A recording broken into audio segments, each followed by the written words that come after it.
Welcome to ராஜின் Nalabagam. இன்னைக்கு நாட்டுக்கோழி biryani recipe தாங்க பார்க்க போகிறோம். இந்த டேஸ்ட்டில் நீங்களும் செஞ்சு பாருங்கள், எப்படி இருக்கு செய்கிறதுன்னு பார்க்கலாம் வாங்க. சாதம் நல்லா புலப்புலன்னு உதிரியாக வந்திருக்கு. பீசஸும் நல்லா ஃப்ரெஷ் வந்து நல்லா சாஃப்டாக இருக்குது. அதுக்கு பாஸ்மதி அரிசி ஒரு 1/2 கிலோ நான் எடுத்திருக்கேன். அது ஒரு பக்கம் 1/2 hour ஊறிட்டு இருக்கட்டும். இப்போ அதுக்கு தேவையானதெல்லாம் ரெடி பண்ணிக்கலாம். இஞ்சி பூண்டு ஒரு 6 ஸ்பூன் வர அளவுக்கு இருக்கணும், 6லேருந்து 8 ஸ்பூன். அதோட ஒரு சின்ன வெங்காயமும் 10 சேர்த்துட்டு ஒன்றா அரைச்சி எடுத்துக்கலாம். எப்பயும் பூண்டை விட இஞ்சி கொஞ்சம் கூட இருந்தால் பிரியாணி டேஸ்ட் ரொம்ப நல்லாயிருக்கும். ஒரு பட்டை, 4 கிராம்பு, 4 ஏலக்காய், 1 ஸ்பூன் சோம்பு அதையும் சேர்த்து நல்லா பொரியட்டும். பொரிஞ்சதும் 6 வெங்காயம், பெரிய வெங்காயமாக இருந்தால் நீங்கள் ஒரு 3லேருந்து 4 சேர்த்துக்கோங்க. மீடியமாக இருந்தால் ஒரு 6 வெங்காயம். இந்த மாதிரி நல்ல பொன்னிறமாக செவந்து வந்ததும் இஞ்சி பூண்டு வெங்காயம் சேர்த்து ஒரு 6லேருந்து 8 ஸ்பூன் கணக்கு வச்சுக்கோங்க. இது 1 கிலோ சிக்கனுக்கான அளவு.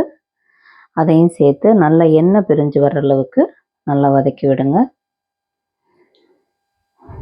இந்த மாதிரி வதங்கின பிறகு இந்த ஸ்டேஜில் தான் நீங்கள் மிளகாத்தூளும் பச்சை மிளகாவும் சேர்த்துக்கணும். இந்த மிளகாத்தூள் இந்த எண்ணெயில் சேர்க்கறதுனால தான் நம்ம பிரியாணிக்கு அந்த கலர் நல்லா கொடுக்கும்.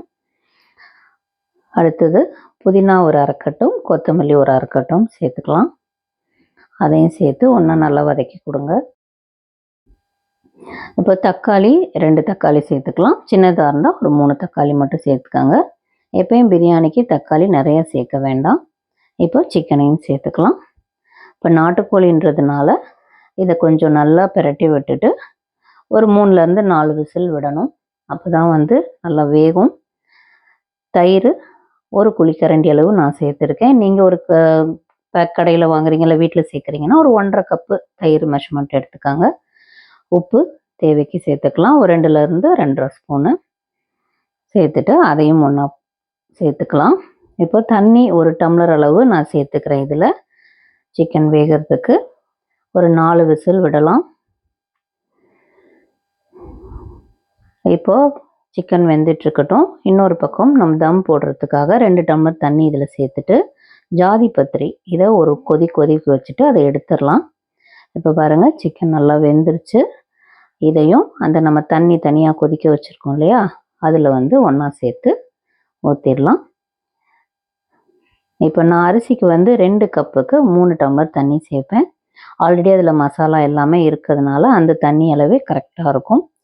லெமன் ஒரு பழம் புழிஞ்சுக்காங்க. நீங்கள் அந்த புளிப்புக்கு ஏற்ற மாதிரி கூட்டி குறைச்சி சேர்த்துக்காங்க. தண்ணி நல்லா கொதித்ததும் அரிசியை சேர்த்துக்கலாம். இப்போ அரிசி எல்லாத்தையும் ஒன்றா கிளறி விட்டுட்டு ஸ்டவ் ஹைலே இருக்கட்டும்.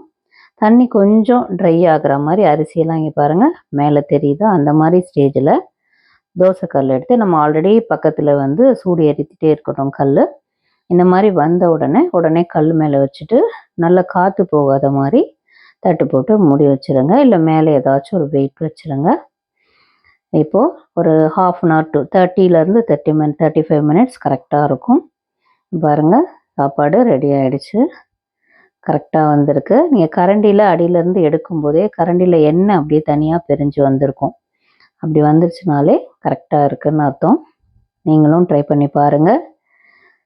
உங்களோட கமெண்ட்ஸை எனக்கு சொல்லுங்கள். அடுத்த வீடியோவில் வேறு ரெசிபியோடு உங்களை மீட் பண்ணுறேன். தேங்க்யூ. சேனலை ஃபஸ்ட் டைம் பார்க்குறவங்க சப்ஸ்கிரைப் பண்ணிக்கோங்க. பெல் நோட்டிஃபிகேஷனை கிளிக் பண்ணிக்கோங்க.